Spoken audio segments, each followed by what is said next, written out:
Darius, excited to have you on the show today. Thank you for joining us. So for our listeners, tell us a little bit who you are, Darius, kind of what's your background, a little bit about you.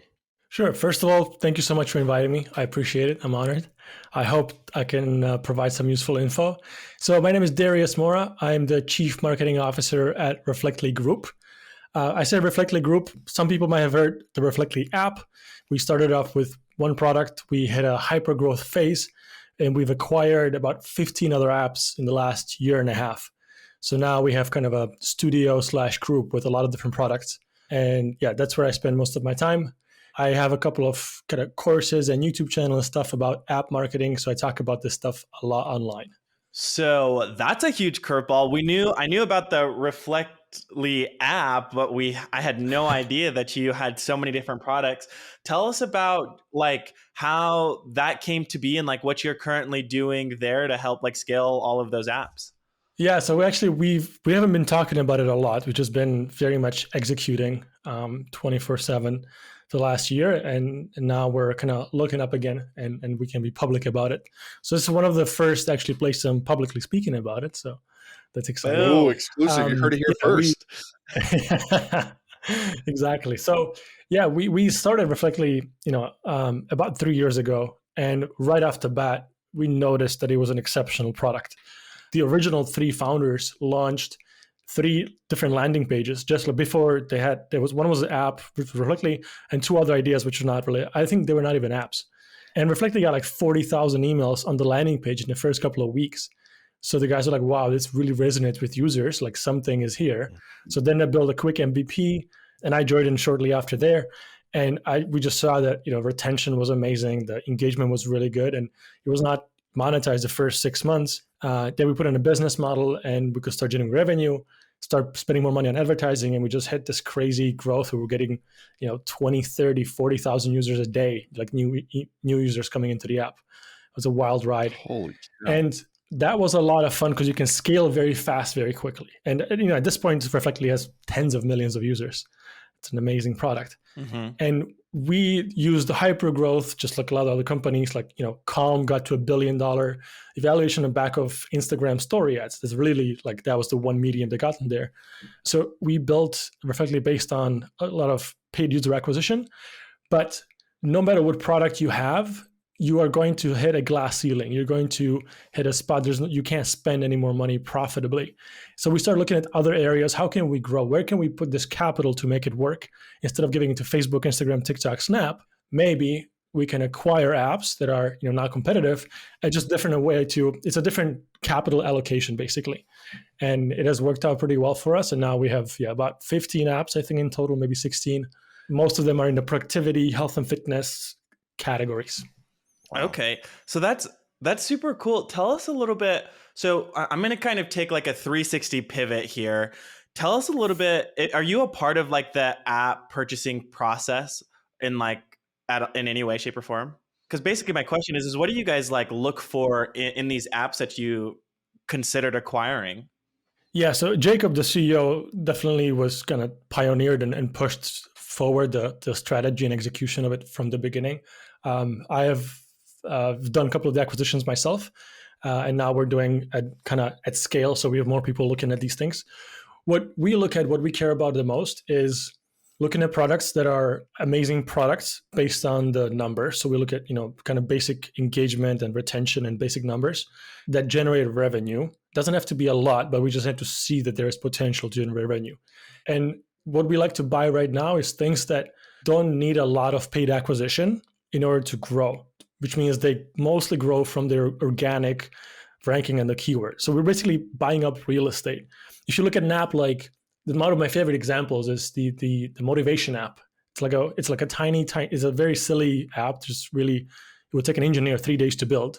And it just gives you a motivational quote. There's nothing to it. It was built by one guy, but it makes like $600,000 a month just because they rank number 1 on the keyword motivation, because it's a super high volume keyword, and that's why they're there. So we're looking at apps that rank really good for keywords and don't need a lot of paid acquisition, because we have done the acquisition ourselves. And I have single-handedly ran Reflectly acquisition until a while ago, and I know how difficult it is and how expensive it's getting. Every quarter, the cost per acquired customer or cost per install is going up every single quarter. For example, if you look at Calm, the way they grew, it's not possible today anymore because the Instagram story ads are so much more expensive and it's becoming more and more difficult. So we would like to look at apps that could grow organically through the keywords. That makes a lot of sense. Tell me about the content that you're like producing, because I noticed you mentioned like Instagram, Snapchat, a couple other things, but I mean, TikTok is big for a lot of people, and I feel like a lot more businesses are starting to see that. Are you guys starting to do more content like TikTok vibe stuff for a lot of these self-help products? Yeah, dude, I was preaching TikTok like a year and a half ago to everybody. Nobody was listening to me back then. I was very heavy on TikTok from the beginning. We were one of the first companies to use some of the features. We're white labeled for a lot of the ad products they're rolling out. We have a really good relationship with TikTok. And we spent heavy on TikTok when there was nobody advertising there. So there's definitely one of the avenues for our hypergrowth. I made a course on Udemy about TikTok because it was just so good. So we ran TikTok was really fantastic. It's just one of the channels. So there's the regular kind of new channel curve. It gets very exciting. Then it gets saturated, but it's going to keep going. There'll be another one. The broader strategy that we ran with was, and I gave a talk about this for the App Promotion Summit. There's a video on YouTube. We did a micro-influencers at scale. So we would pay micro-influencers money to create content for us. But in my opinion, influencers, the regular ones, are overpriced and too expensive. And you know this because also if you try to speak with influencers and try to get them you get revenue per install base, they won't do it. They only want the money up front because I think they know they're not generating that much value. The distribution is not that valuable. Unless you're like Coca-Cola, and then you can get you just care about brand exposure. But if you have a real business, you really care about proper engagement. So you want to get installs or whatever sign-ups, or you want to generate revenue. And the big influencers are overpriced because they have a small core demographic of audience that works well, but most of their audience is not as engaged, and you're paying for a lot of kind of empty views. And we tested this in a lot of ways. We would, spend money on big influencers, paying them, tens of thousands of dollars. And then we do micro influencers at scale. And the micro always outperforms because we don't care about the distribution. The fact that they post it on their Instagram, it's fine. What was really valuable is getting the content from them and running it as ads from our account. So we would just pay TikTokers to make TikTok videos, would run it as ads from our account, and that always outperformed any other creative that we could design in-house or get a designer to do. So this is kind of the broader strategy, and we will run it on Facebook and Instagram and TikTok and Snap and everywhere else. That makes a lot of sense to me. And I kind of want to dive like a little bit deeper in the types of like content you guys have created and are seeing working for people who are in this space, and how you typically track the metrics. Kind of talk about like the spend, the content, and how you're tracking the metrics, because I think that can bring a lot of value to people listening to this. Yeah, sure. So the number one thing that I've learned from the content is that it's to have zero creative judgment as the person posting the ads and as the brand, zero creative judgment. So we would do very much at scale. And if we would have run, for example, 100 campaigns, 90 will be bad and we'll turn them off immediately. Maybe 7 will break even. And then 3 of them are going to really outperform everything. Those are the ones that are going to carry you for months on. We got so much content that I didn't want to post because it just looked really bad. Content that had, like a weird sepia filter, the babies crying in the background, just really poorly produced. Almost always, that was the content that worked the best because it doesn't look like an ad. It looks like a native content. And the beauty of this is that you can go hyper contextual and hyper local, right? So you can get a 25-year-old girl in London talk about whatever product. And then you can run that ad to all the 25-year-old females in the London area. And it's going to look like it's their friend talking to them as opposed to advertising. And the click-through rates are much higher. The revenue is much higher. So the number one kind of advice we learned is never have creative judgment. Run everything, test everything, and then see how it works. In terms of the tracking, that's pain in the ass, especially on mobile with the new Apple changes. It becomes a whole mess. Third-party attribution is not a thing, or it's just very much different. So I don't have a really good solution for that. It's kind of, we're also stitching together tools and trying to look at, usage and amplitude, and then App Store Connect data, and then revenue cat and adjust, and trying to kind of merge it all together. But it's a tricky one. Do you have, I was just thinking back to like your Udemy course. Do you talk about that like specific thing in it? Because again, this is a problem like that everybody solves. Like we are a part of like different marketing campaigns for different self-help apps or fitness apps or different things.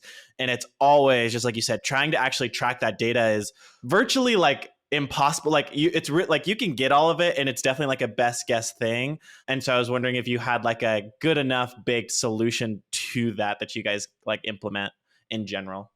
Yeah, I would say don't buy the course if this is your main question, because that's definitely not the main topic of the conversation. Got I don't it. have a good solution for that. It is an industry wide Problem. Yep. and I mean it's good for consumers. It's more protection. Actually, when I like started in running a lot of the campaigns, I was surprised how much data we could gather and how detailed the campaigns could be. You know, as a user of a lot of these social medias, that was a bit scary. But yeah, I don't know of a good solution. I've been talking to Adjust and AppsFlyer and TikTok and all the platforms, and nobody has it solved really. Yeah. Well, and it's interesting, just like you said, going back to just like the organic content, because I think for the people listening to this, if you're in the B2C space and you're building like a consumer utility or productivity app or self-help or fitness or like something like that, figuring out how to produce content and get people interested is just a topic that I think there needs to be like more of. And TikTok came out with an interesting article, just like you said, about the engagement, and nobody wants to see ads. They want to see things less organic. And we're moving away from an ad-free world. And if you haven't seen that article, look it up to the people listening, because it is super interesting. Yeah, and now on TikTok, you can also, they have the creator marketplace. So a creator can make a video, post it on their channel. You put money behind it from your account, but it's posted on their channel and it has their name on it. And you can just push it out to the audience. We were, I think, one of the first companies that we did it like last year. At that point, the algorithm wasn't really tweaked enough where when we put money behind it, they would kind of lose the organic reach. But I'm sure they're going to fix this. And there's ways to, produce content that's much more not ad-like, but it's kind of regular content-like. Yeah. TikTok's interesting. I could have a whole conversation about that. They're also one of the first companies right now, I don't know if you've seen it, to like actually monetize likes and are convincing people to buy things to pay good content creators. Super cool, super interesting, but that's a different rabbit hole that we can all go down later. I think we've been talking about the ads part of TikTok. I think the organic part of TikTok is super interesting as well. If you look at the app Breathwork, it's spelled a bit differently, but anyways, Breathwork, they have a really big TikTok account. They just started posting like an animation of like a little circle as you breathe, and they did really well. And they have, I don't know how much, probably like 1 million or 2 subscribers or followers. And that is really pushing their business forward. It's like the main channel, and that's for free. It's just organic posting. When I kind of dive deep into TikTok, I started posting myself personally just to kind of understand the algorithm, and I got like 30,000 followers in their first 3 months. So if you wanted to do it as a brand, you could definitely start getting pretty good engagement and get that reach. Yeah, as you're just starting and building your app, like as it's in development or as you're building a business plan, outside of doing all of the SEO, like market testing or whatever, like creating content, especially on something that has the organic reach like TikTok, is something that everybody should be doing. Yeah, I think you either have time or money. And if you have the time, post stuff organically. If you have the money, run the ads. Yeah. So what advice would you give to owners that are like building a brand new app? So I think the most important question is, what are you going to build? Because it's not difficult to build things anymore. That was like the problem 10 years ago. That was the main issue, like actually building something. Now the building process is very simple and straightforward. You could hire, you could outsource, you could whatever, hire people. It costs money, but it's the simple part. The difficult part is getting noticed and getting differentiation on the App Store, because there's so many freaking apps out there. So, I mean, number one advice would be very careful about which category you choose, what you're building. Like really make sure that you understand what are the revenues, whether there is enough revenue, and pick the right product to begin with. Because if you have shit product, you can have the most amazing marketing, but it's just not going to work. So that's the number one thing. Build the right product and use a tool like Sensor Tower or App Tweak or whatever. Look at the market data. You can see how much apps are making, what they're converting like, and just understand the market. That's the number one thing. A more kind of, I'm sure that people have heard that 100 times. A more tangible piece of advice is pre-orders. I think the new app developers are not taking advantage of the pre-order strategy, and it is incredibly powerful. So you can put a pre-order, and Apple has extended it up to 6 months, I think, 180 days. You can have an app on the App Store, you can start running ads and start getting traffic and people pre-order it. Now, the reason why it's powerful is because when you launch, so let's say you get 5,000 pre-orders in the 6 months by running TikTok ads or creating content. When you launch on day one, all the pre-orders are automatically converted to installs. And that's a huge sign to the Apple or Google algorithm. When you get 5,000 installs on day one, you get a huge spike in the traffic on the ranking of the keyword. And if you, let's say you target a keyword like motivation or fitness or whatever, if you have a lot of installs, you'll get to the top of the keyword, and then you'll start getting organic traffic from that keyword. It's really hard to launch an app from the beginning. So pre-order strategy makes it much easier to launch. And Apple gives you an artificial window of 7 days after launch, give you a bit of a boost to see whether or not your app has what it takes to make it in the App Store. If there's not enough traffic in the first 7 days, you'll get kind of pushed down and flooded by all the other apps. So the launch is critical. Interesting. I know that we've talked about kind of that launching, that pre-launch. So when you do launch, does that automatically go on people's phones as soon as it's launched? Yeah, they get an email, and when I think they just have to open the App Store, open the app, and it's automatically installed. Wow. We're working on a couple of projects, but I feel like I didn't realize it was 180 days, Austin. That's I think we heard it was only like 3 months, maybe. 90 days. It was 90. It was 90 previously. They extended to 180. So you can cause some damage. Yeah, and that gives you a lot more time. What do you feel like when it comes to like launching an app? What do you feel like the biggest misconception is? And I know what my answer is to that, but I'm curious on what you think people think is their biggest misconception. I think a lot of the people in my audience that I talk to, they say like, oh, I just need to spend more money on ads. I just need more traffic. I just need to rank a bit higher. Where in reality, the fundamental product is not working. They have a leaky bucket. They don't have good conversions on subscription. They don't have good retention. They don't have good numbers. Their onboarding process isn't very good, right? Yeah. They're like, if I just had more people coming in, then it would solve my problems. Where most of the times when I talk to people like that, the real issue is that the product is just not good enough, or they haven't spent enough time on, like you said, the onboarding or whatever else it might be. Which is funny because Austin and I, we deal with a lot of people that are very early on, and we talk to people and they think that as soon as they launch the app, they're just going to get 500,000 users just like that, just because they launched their app. Yeah. Right. And I feel like that's always such a, like, they think the hardest part of this, of getting their app popular and making $1 billion is just building it. Where in reality, like you said, that was a problem 10 years ago. Today, it's not. I mean, if you're funded, you can build it, whether you build it or you have someone else build it. Like, that's not the hard part. The hard part is trying to get those users. And also, I think we kind of made a big point too, is like, people have to like your app and they have to like getting into it and they have to enjoy the process. We had a guest on a show, Steve Young, he was from App Masters, and he said that 5 seconds can be the difference between a successful app or not, right? If I can keep someone in for 5 seconds longer, that might be the difference between them converting and staying in, or them never opening your app again. Because how many times do you open an app and never open it again, right? Yeah, exactly. Yeah, it's funny. I did a YouTube video with Steve like a week ago. Oh, did you really? Yeah. Steve's awesome. We have a lot of fun with Steve. That's so funny because we need to jump on like his YouTube thing too. That's hilarious. I love that you know Steve. Yeah. We did a few videos together, and it's always a lot of fun. He's a great guy. Well, no wonder you guys kind of sound like you're saying the same things, because apparently you guys believe in the same process. So I'm kind of curious. So you've acquired a bunch of different apps, and I'm guessing through that acquisition, you're probably before acquiring them trying to brainstorm and come up with basically like a relaunch or maybe even a rebrand or like a kind of just basically like a go-to-market strategy. What are kind of like, the first, 4 or 5 things that you do to actually build a solid go-to-market strategy, and what kind of like KPIs are you using to track that? Because I think a lot of people just kind of get stuck at, hey, I'm going to build an app and it's going to make millions of dollars, but there's really no like in-between plan or process like in there in terms of going to market.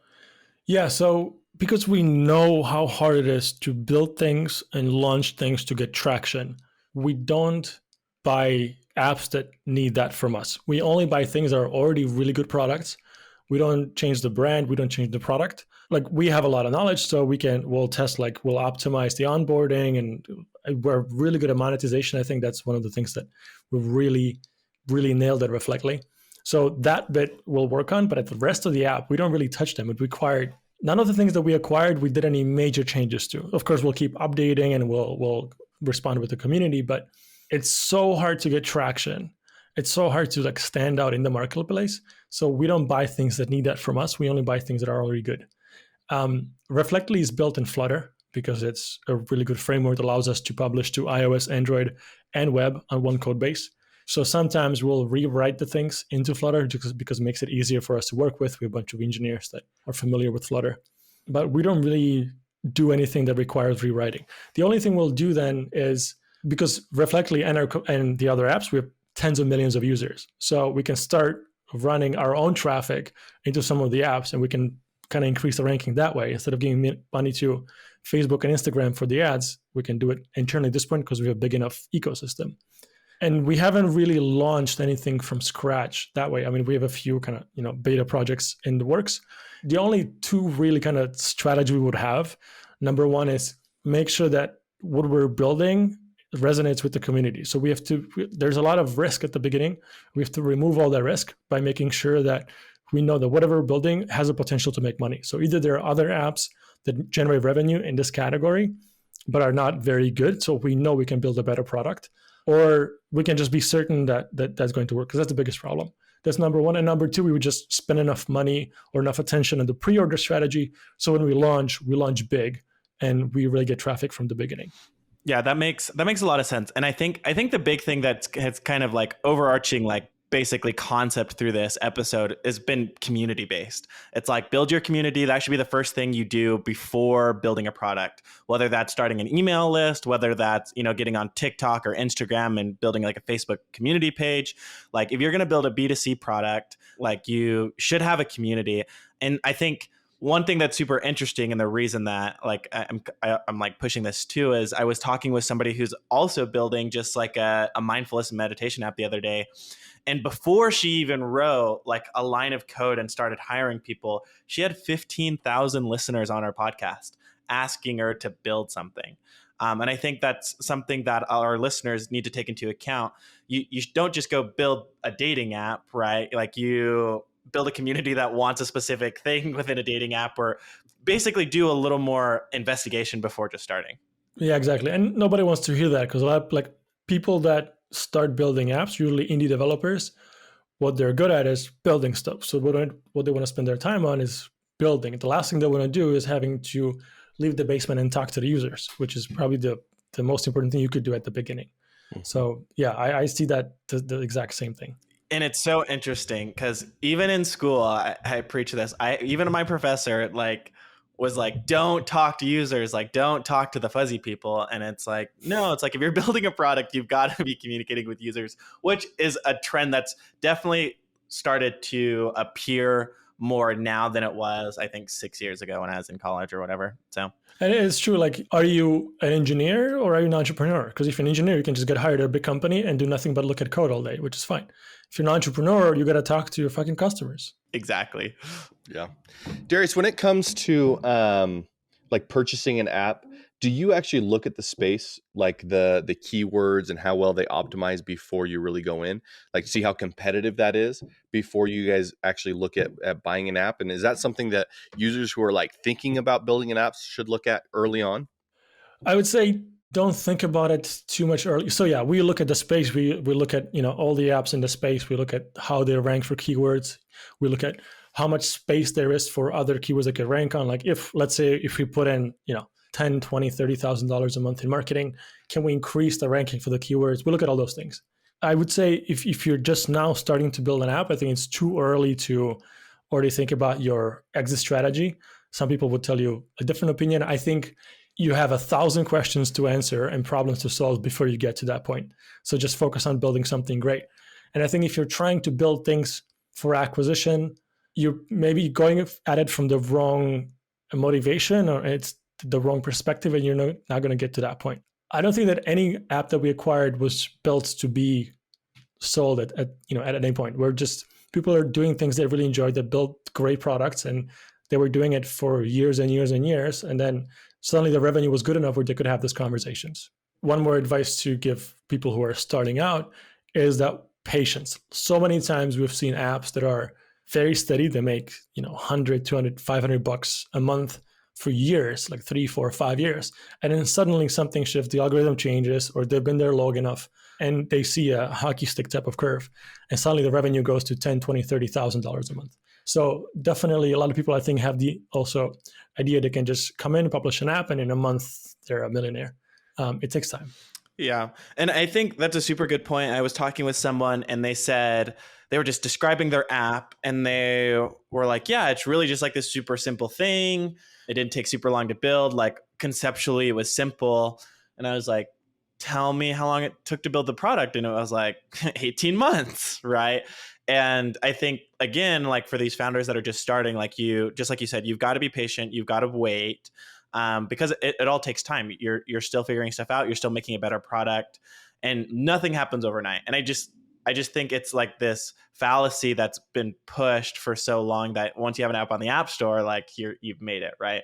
Yeah, to your point, it doesn't have to be super complicated. If you look at Reflectly, I mean, the first 2 years, really, there was only one feature. You just go in and you write how you feel and you add some emojis. Like it was a ridiculously simple product. And most people that I spoke to that knew of our revenues were shocked that like, is this it? And it doesn't have to be complicated. I mean, people loved it and the engagement was really good. And there's a lot of micro interactions that really delight people and they stick around. But the product itself doesn't have to be rocket surgery.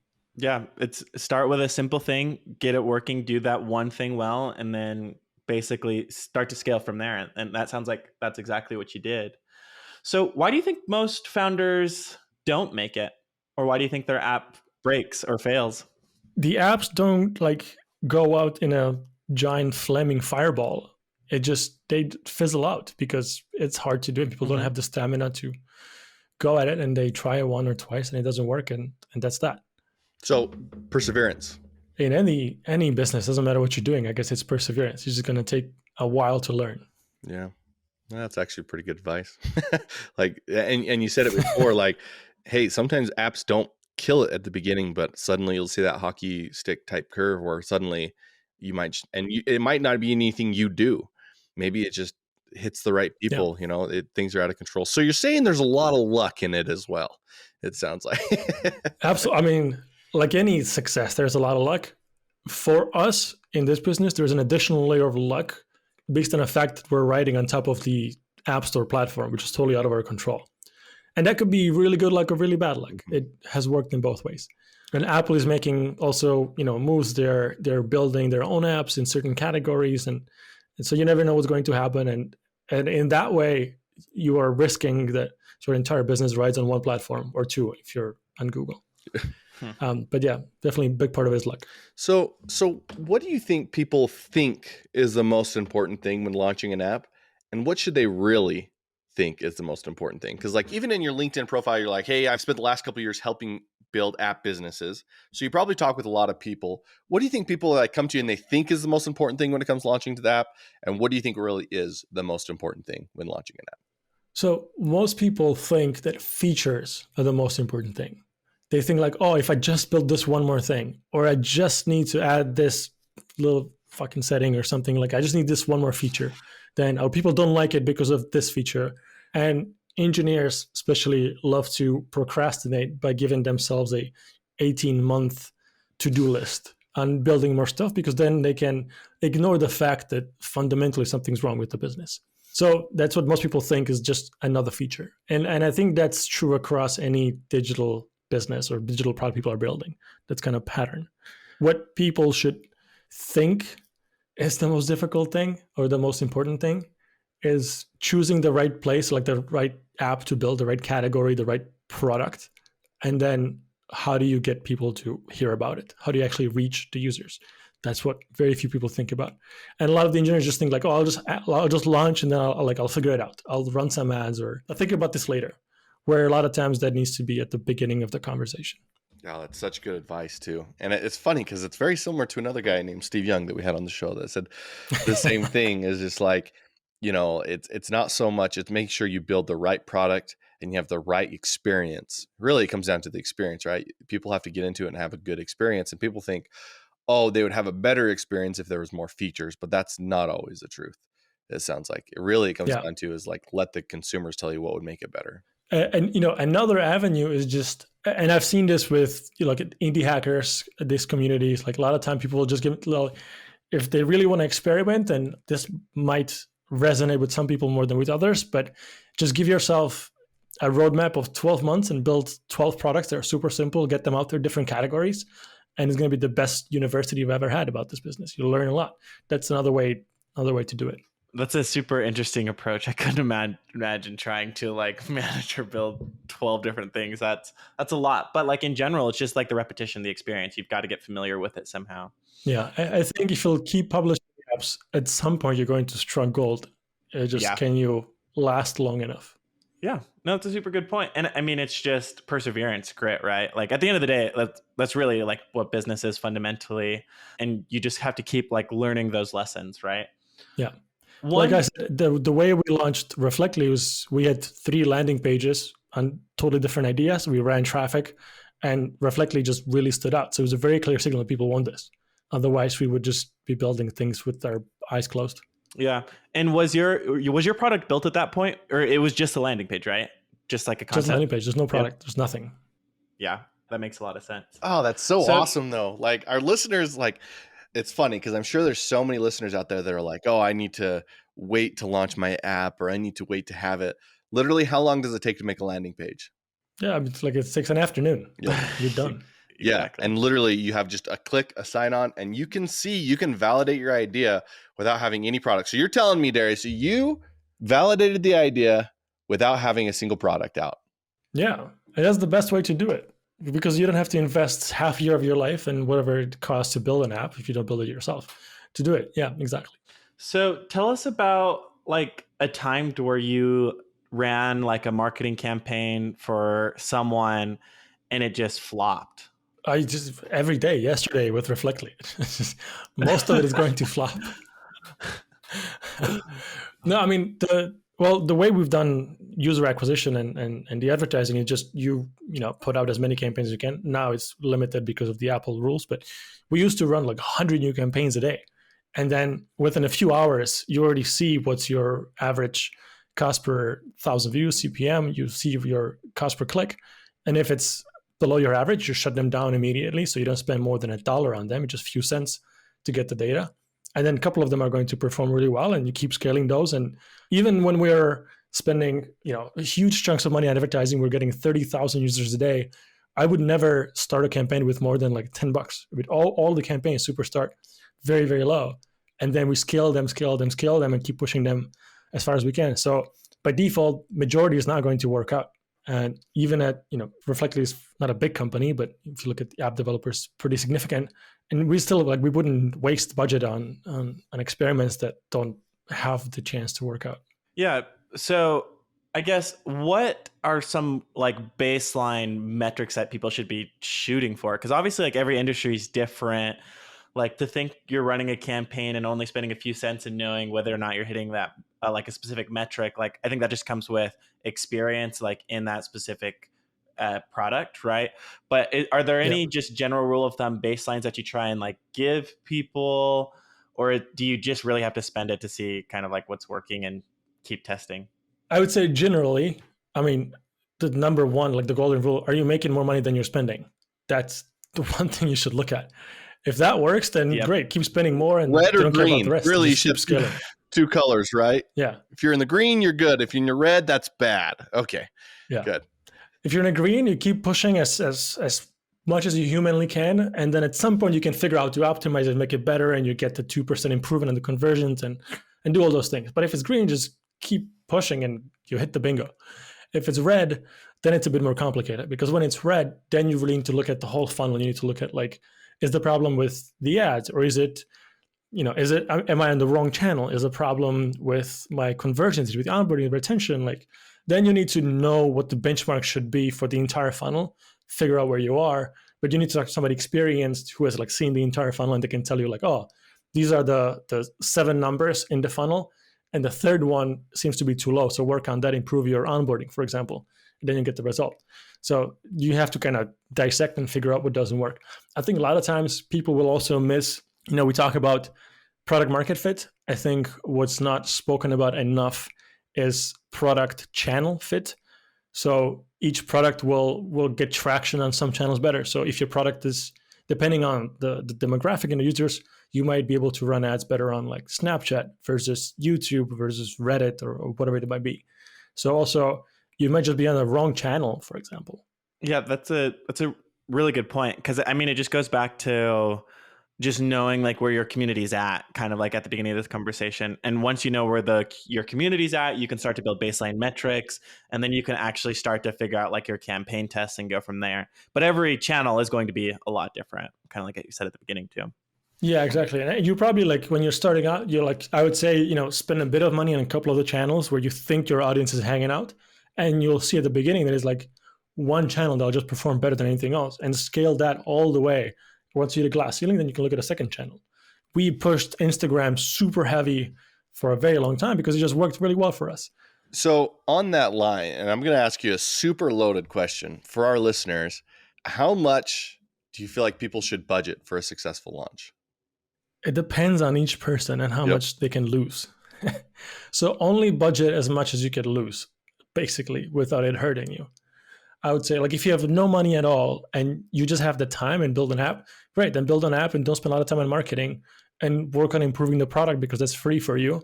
And then, you're going to keep working on it, and hopefully in a year or 2 or 3 or whenever, something's going to pick up and you can spend more money. If you do have, $1,000 set aside, then you can spend them on, for example, at the beginning, I would say spend money on search ads if you're launching on the App Store, because search ads are the easiest to get started with. You don't need any content. You don't have to hire designers and influencers to create content for you. You can just start it with search ads. And you can spend whatever, $100 on search ads, and you'll see whether or not you make $100 back. If you do, great, keep scaling. If not, then not. I'd say, start slow and easy and don't spend too much money. Because you can lose money really quick on ads. Like, that's one thing I've learned is literally you can throw a ton of money at the wrong avenue and it'll get you zero return, and you're just out that money regardless.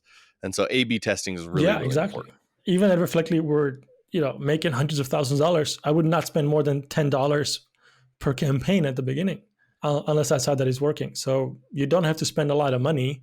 Then there is kind of the question of the pre-order, because you have limited time, and the more pre-orders you have, the more installs you'll get. So you're kind of, the problem with the pre-orders is that it's a great strategy to launch if you're certain that your product is great, if you're certain that it's going to generate revenue. If you don't know whether or not your product is going to work, you don't have a lot of experience, then you're risking, because if you spend $1,000 on pre-order ads and then you launch and then it's crickets, then you lost all that money. So I would say don't risk anything if you can't afford to lose it. Yeah, that makes a lot of sense.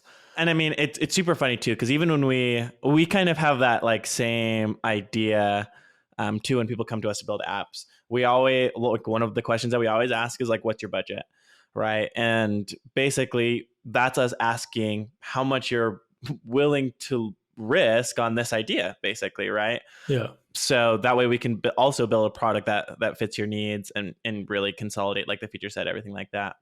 But I mean, it's a lot like buying a house. You don't just go tour $1 million home unless you have $1 million, right?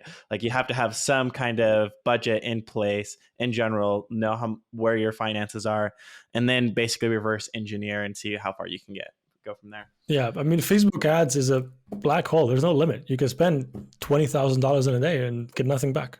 Yep. 100%. And I hear Google's even worse at that too. Good old Google ads. Yeah, but I mean, it's your fault for wasting the money. It's not their fault. Yep, exactly. But they're okay with it. You can waste all the money you want it with them. They're fine with that. So just they're happy. We had kind of a joke in the app industry saying that from all the money we make, 30% goes to Apple and the remaining 70% goes to Facebook, Instagram, and Google. That's a super good point. If you could give our listeners, in closing here, just like one final piece of advice as they're basically getting started on their journey, what would that advice be? Buy Reflectly Premium, and then you're such a marketer. No, I'm kidding. Reflectly Premium won't help you make money. Number one advice. So if you want to build an app in a category, try to talk to as many people as possible who are a few steps ahead of you. So it's super easy. I mean, you can, all app data and content information is public. So if you just go to like AppTweak or Sensor Tower or whatever, You can find any app, find their support link. In the support link will be their email. Reach out to 50 of them and try to talk to as many as you can and learn as much as you possibly can before you launch. So many people just think they have a brilliant idea and they're going to build the next Facebook and that's that. So I'd say first, let's talk to as many people as possible and really consider what you're going to build. Excellent advice. So Darius, here's the deal. I feel like you have so much knowledge and like, where can our listeners go to find more? Yeah. So I have a YouTube channel, Darius Mora, Darius Mora, where I post about all the stuff that I talk about. Lately, I've been posting a lot of YouTube shorts that are not related to marketing, but they're fun to do. So it's like good old TikTok days. Anyways, but most of the videos are about app marketing and all the stuff. And I'm pretty active there. Otherwise, reflectly.app, if you want to check out Reflectly. And then you can see the App Store account for all the other apps that we have in the portfolio. That's awesome. So we'll add that to the show notes, both of those links. And then obviously you're on LinkedIn as well. Are you very active on LinkedIn? No. Best way to talk is comment on YouTube. I respond to those comments within a few hours. I'm very active on YouTube. Cool. Well, awesome. Well, thank you so much for joining the show. Thank you guys for inviting me. This was a lot of fun.